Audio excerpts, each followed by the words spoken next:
Graham, you know the drill. I was going to take it as read, and we'll take questions, but I just want a couple of comments.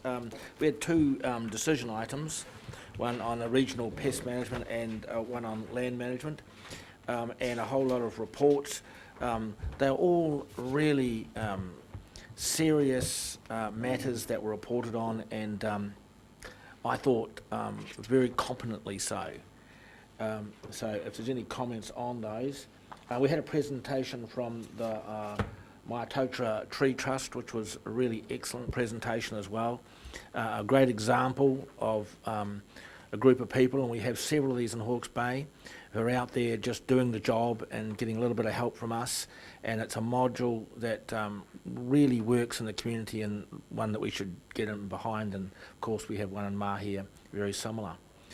The only comment I'd make, I did take a few comments that I was a bit of a bully as a chair. I was quite focused getting through to 3 o'clock, and we made it from 1 minute to 3, so I was very pleased with that result in the end, and happy to take any questions. So are there any questions in regard to those recommendations? Questions of staff? You happy to move?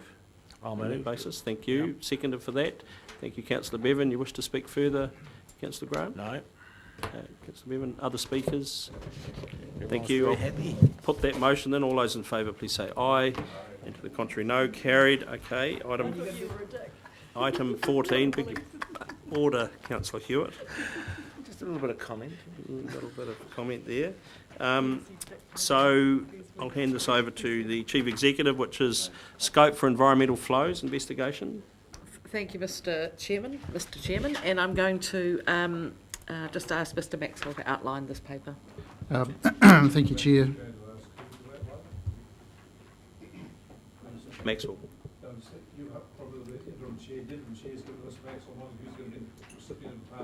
So nobody, it's going to stay with me.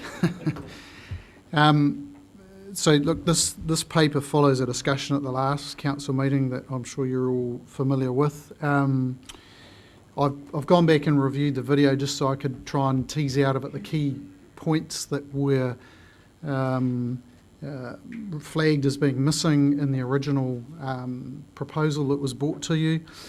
And this paper seeks to capture those, and it's very short and focused in as much that paragraph 7.1 and 7.2 I believe capture the key points, being one being that any proposal would work on the basis that all of the policy and rules and limits and targets within Change 6 are in force and being implemented effectively, and that all of the conditions of consent of the Ruataniwha Water Storage Scheme would also be in place. So it would take that as a baseline and say what are the benefits that might accrue over and above that. And then the other element of it was that, and that was dealing with utilisation of the water across the landscape in that catchment, i.e. the physical flows. And then the other element of the discussion was to consider cashing in or taking that income stream instead of the flows, and looking at what projects might occur or could occur within the region generally for that same quantum of money. And those are the two key themes that came out of the discussion, and would look to go into the scope or the lead-in to the RFP. So it would say to providers, these are the things that either should be considered or must be in play, or that we require answers to as part of this RFP process. So that's, I don't have anything further to add. Happy to take questions. Okay, Councillor Dick. Yes, Mr. Chairman. My question is, have staff taken into consideration the view that's already been expressed that there should be 3 components in the request for proposal, and that a basic proposition is missing, in my view, and that is, what basic justification is there for any additional water to be secured, given that the consent conditions for the Ruataniwha project provide that there is a requirement for managed releases of stored water. I'm not talking about flushing flows. Managed releases of stored water as environmental flows, if you like, to maintain the higher minimum flow levels of the Tukituki. So that's there. That's cast in stone already. So the question is, what basic justification is there for any additional water to be actually secured in the first place? And if you put that into the RFP, then I'd be happy enough about the other two questions that are going to be asked, and we'll keep an open mind on the whole matter. So through you, Chair, that's a very good point, Councillor, and for me that's implicit in 4.1, the recommendation 4.1, but not explicit. So the presumption is that, as you say, all of the requirements of policy are being met, minimum flows are being achieved, allocations are set, and minimum releases from dams, their flow requirements are all at play. The question is then one of, well, what is the benefit, or what benefit may accrue on top of that, if any? So, where's 4.1? Recommendation 4.1, which is effectively 7.1 of the paper. Yeah, so it's duplication of that. So yeah, look, it's like I say, it's implicit but not explicit. We could make it explicit that it is look, I would imagine there's going to be a law of diminishing returns. It may be that you... I just think that, Could we just... for someone coming in to do an exercise like this, they need to be very clear about what the baseline is. And the baseline is not just PC6, the baseline is consent conditions for Ruataniwha as well. And that's why I've made it clear in recommended 4.1 that it says it would also assume that all of the relevant conditions of consent for the scheme are fully complied with. So could we just to move this on, because I think this is going to be probably a make or break point for some, while we have our debate, have someone work up a 4.3 that implicitly outlines that issue? Yep. Madam CEO? Yeah, okay. And then we could take it separately, whatever we needed to do to get us over to a decision. Councillor Bevan. Thanks, Chair. Yeah, I think the point that Councillor Dick makes is it actually is implicit in 7.1 and recommendation 4.1, but to actually spell it out in relation to an RFP is probably quite sensible. And I'm in general supportive of what you're doing here and the baselines that you want to set for people that are going to have a look at this. I just had a question in relation to the consultation process that we've already been through in relation to this. And let's say in relation to 7.2 that the advice we get comes back and says, well, actually, we should only spend a fraction of this money or maybe none of it on supplementary flows in the Tukituk. It would be better spent, let's say, in enhancing flow rates in the Karamu or something to do with Lake Tutera. We know there are a number of other degraded water bodies that we're responsible for. Would that then trigger a further consultation because it wasn't part of the original consultation? Through you, Mr. Chairman, yes, it would, not necessarily straight away. So what would happen, I think, in that scenario if the recommendation came back, as you've outlined, is that the council would, accept that recommendation, let's say, and resolve that they may only spend, for argument's sake, $500,000 a year. So effectively, there's another debate to be had then, or a discussion with the community about about exactly and what the recommendations are, because they would still have to be funded, and whether or not they come from a fund out of HBRC or they actually come from general rates, for example, would again have to be part of a broader discussion because, particularly if it's outside of the Tukituk catchment. Thank you. Councillor Just Scott. some clarification around 7.2 on the point that they bring using the dollar value of the water purchased. I'm taking that as going to work out the cost of the water purchase. And will that take into account what the CPI factor is and calculating that, and the dividend impact on bringing forward returns on investment?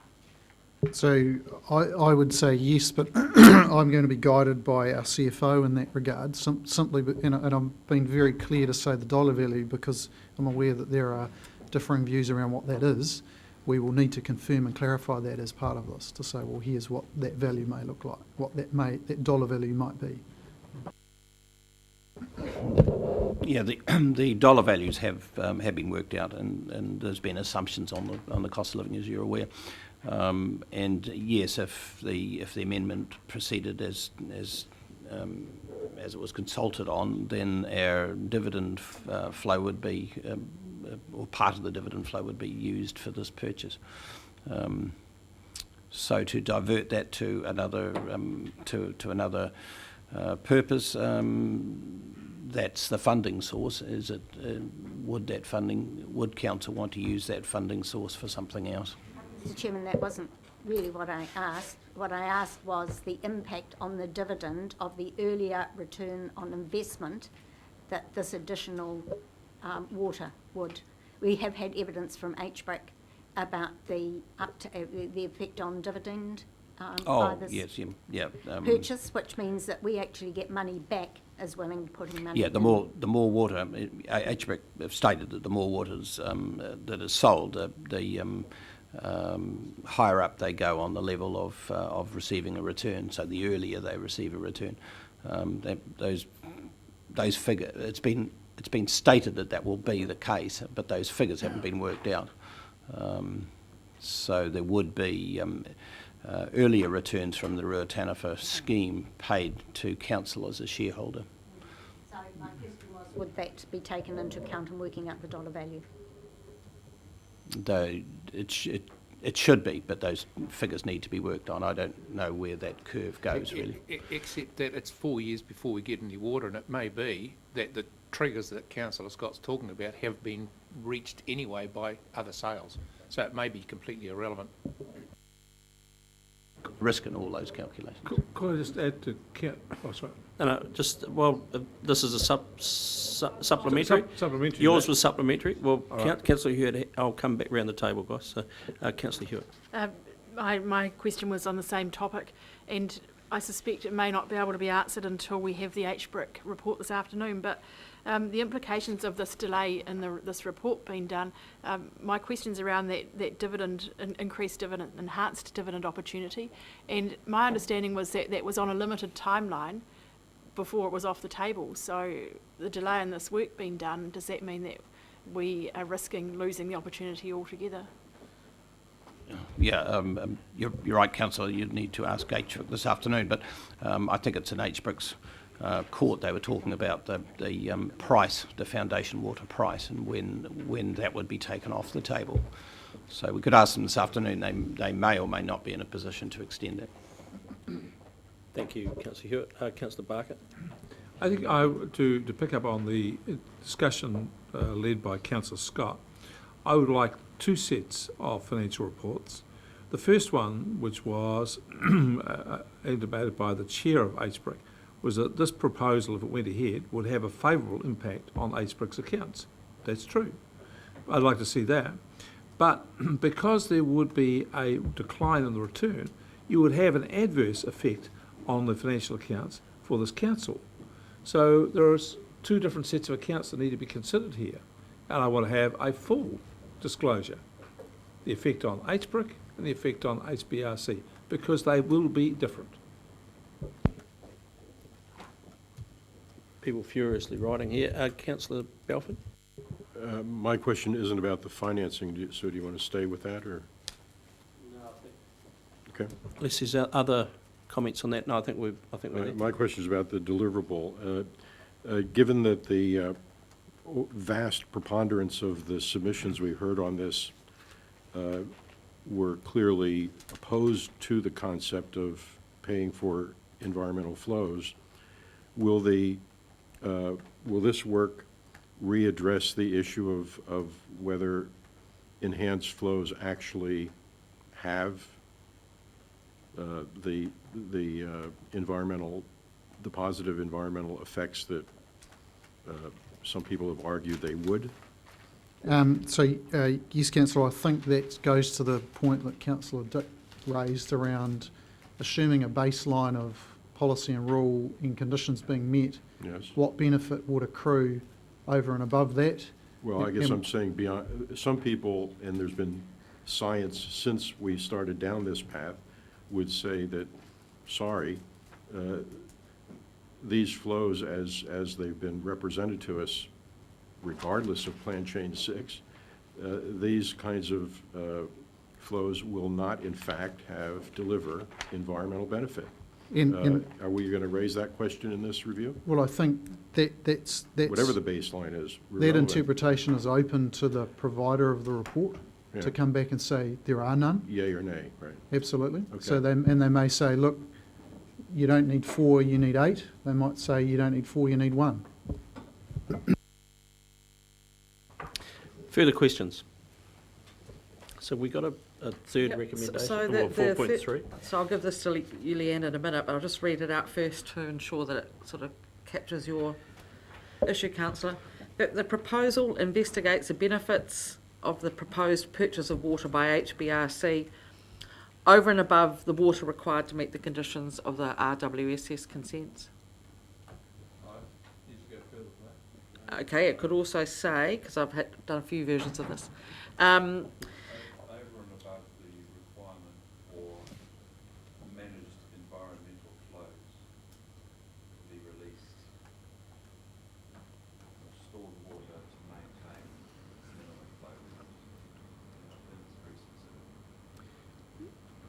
levels. I think I put it slightly differently. What I thought we were looking for from Councillor Dick was saying that we are looking at Plan Change 6, which is going to increase the minimum flow, plus if this proposal goes ahead, there's going to be flushing flows. And taking that as the baseline, what benefits over and above that could be expected from this? Is that what you're saying, Alan? No, it's not. It's not. Councillors, perhaps I might be Hang able on, to help. let's go to Mr. Flushing flows are a condition, but also managed releases of environmental flows to maintain the enhanced minimum flow levels in the river are also a very specific condition of the RWSS consent. So Councillor Chair, I might be able to help. Perhaps a way to reflect that is just what you're effectively saying is let's take a baseline. What is required by law in the consents or in the policy, Yeah. which is 4.1 or 7.1.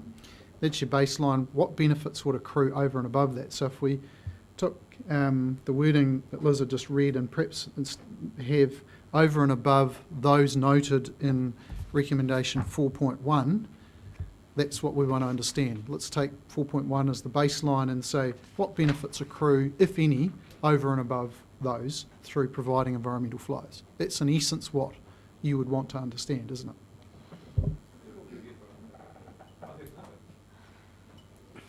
Okay, well, we've got to have some instruction for an RFP, so I still think it's a bit vague, but it's better than it was. it is better than it was. I think the CE's wording it provides enough guidance.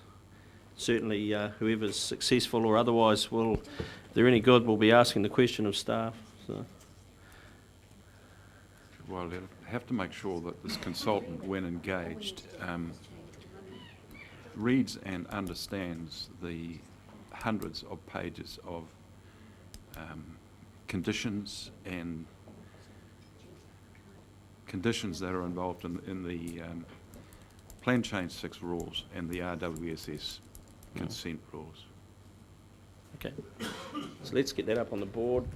Just one matter that Leanne's just raised. Any resolution of council has to stand on its own, so I don't think we can, in an additional one, link it back to recommendation 4.1. We either adapt recommendation 4.1 or add a new one. So I think, yeah. Let's add a new one. So you happy to move on that basis, councillor Dick? We could take the last one separately, or someone happy to move? You happy to move? You've got a question, okay. How much is this RFP going to cost? We had, in the original paper, suggested an indicative budget of 50,000.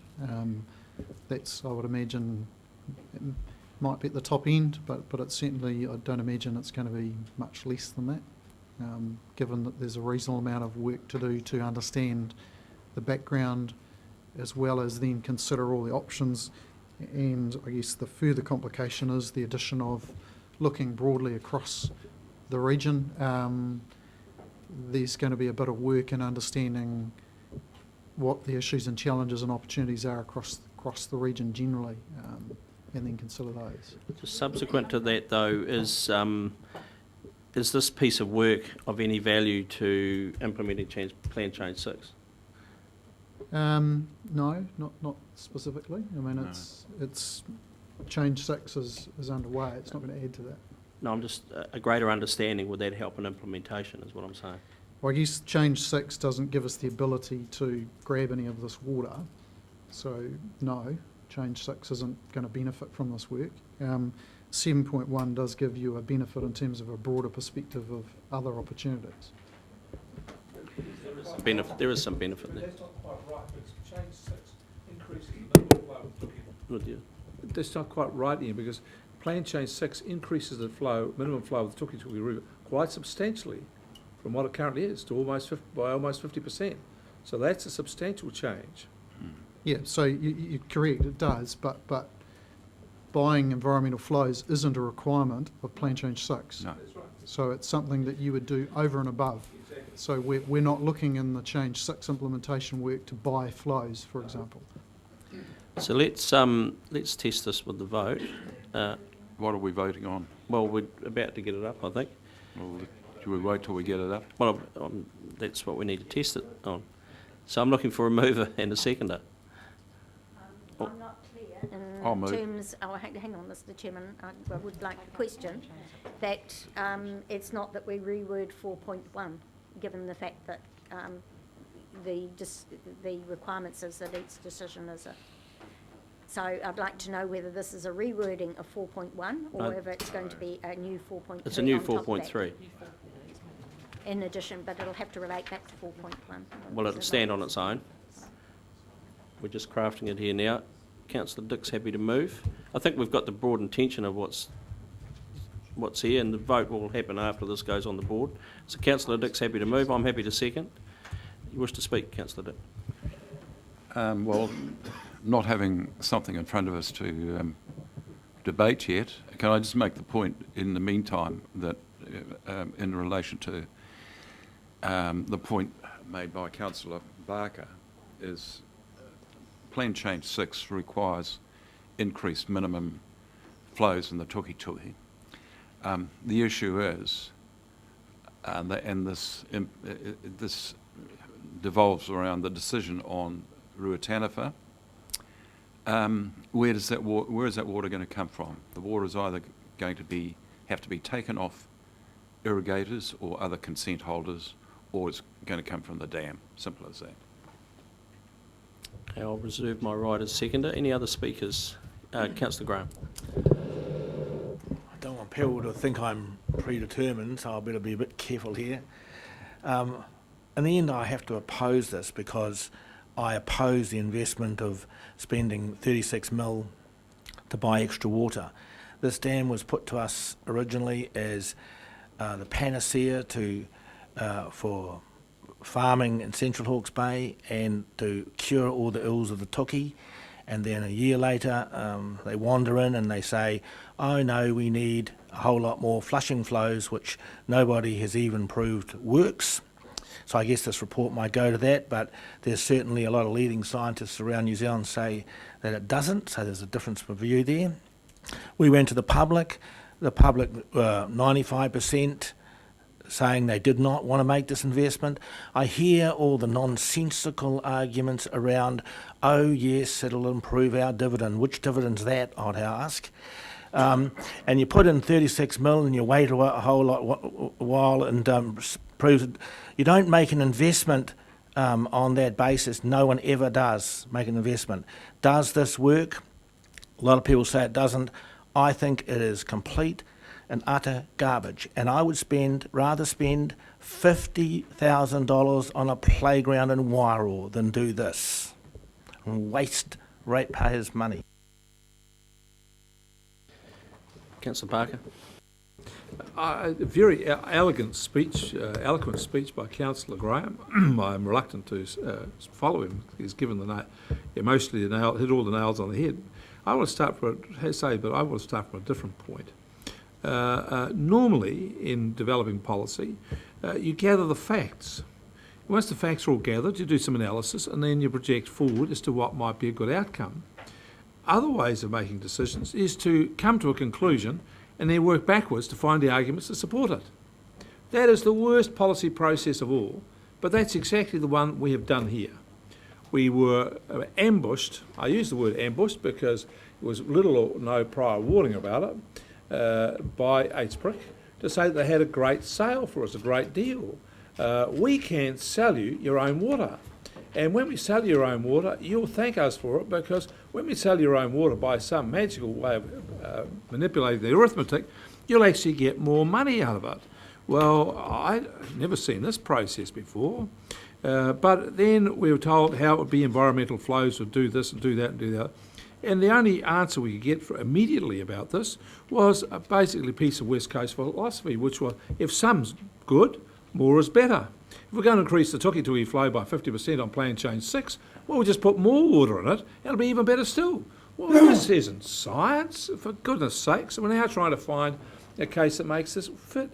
Look, the central driving thing for this, for my money, is that if HBRC can sell this water to HBRC to run down the Tukituki River, it strengthens the financial case for the dam. Of that, in my view, there is no question. The investors are then more assured that they will get their money, get their return quicker, because they now have 10 years of sales guaranteed by this regional council. And I don't agree with that. I don't agree with buying our water. I'm utterly opposed to this proposal, and I will vote against it, and I'll campaign against it. I think, Councillor Graham, I'd much rather give the $50,000 as a kind donation to a worthy cause than this, because I'm going to oppose this every inch of the way, and my mind is completely open on this. Councillor Bevan.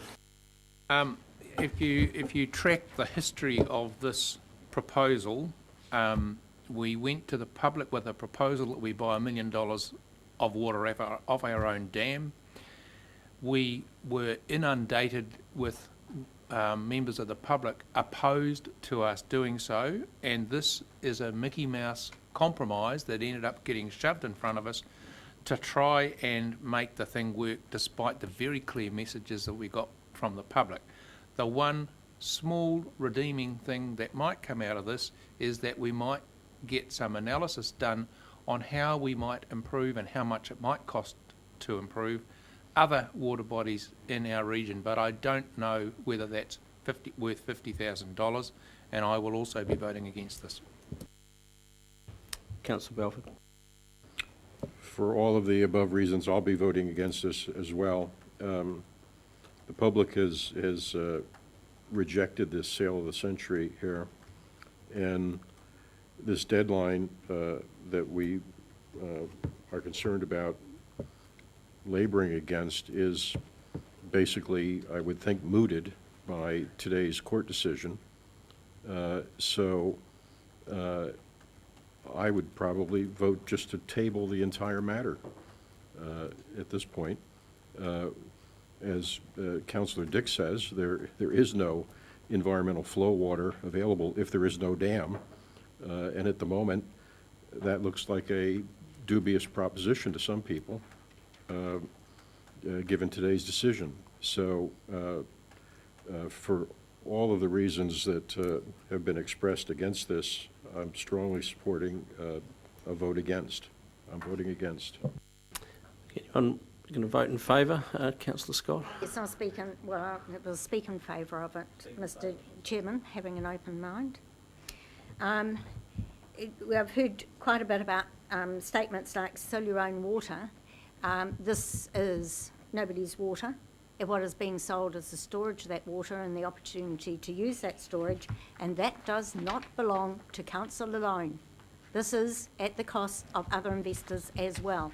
So it's no more our decision to claim that water than it would be for the investors to stand up and say, "Ho, I want 8 million cubic metres of free water." So I'm going to set up a whole irrigation scheme of my own. This is not our water per se, and it's not just our storage per se. So we've got to understand that in terms of that. As for being ambushed, this 4 million cubes was on the books all the time. What was drawn to our attention was the cost of having it there and not being able to sell it or get an income from it. So it was always going to be at cost to the regional council, and everybody around this table knew that. What wasn't plain was that if we didn't buy it, it was at a loss to not only HBRC and consequently the dividend to us, but to the other investors as well. So having a look at certainty around that was a reasonable thing to do. I finally would like to talk on the public rejected it, and yes, we did have an outvoting on who was for and who was against. There were a lot of pro forma submissions. The point is probably another one of those other submitters could have gone out and pro forma instead of speaking on behalf of their membership, could have said, right, we want individual support on this. Submissions and a decision on submissions is never a numbers game. And in fact, surprisingly, we had very few submissions on it considering our ratepayer base. And so we have to consider, the seriousness of that. The decision needs to be informed. We made a decision in council that it would be informed by better information on it. This is not about propping up minimum flows or anything else. It is about, is there opportunity for environment enhancement for public good? And such projects as the restoration of Lake Hartuma was one of the ones that was put forward with quite a compelling case. So, and the importance of that to tangata whenua.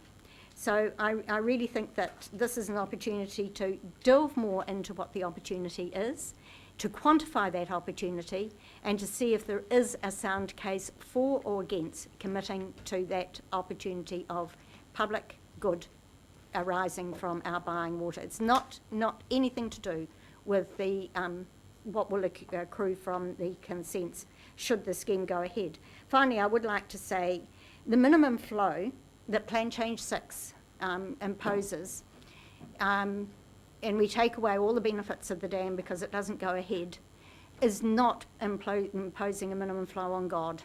I'm afraid when we get drier seasons, the water in the Tuki will go well under that. What it does impose is conditions around the ability to irrigate.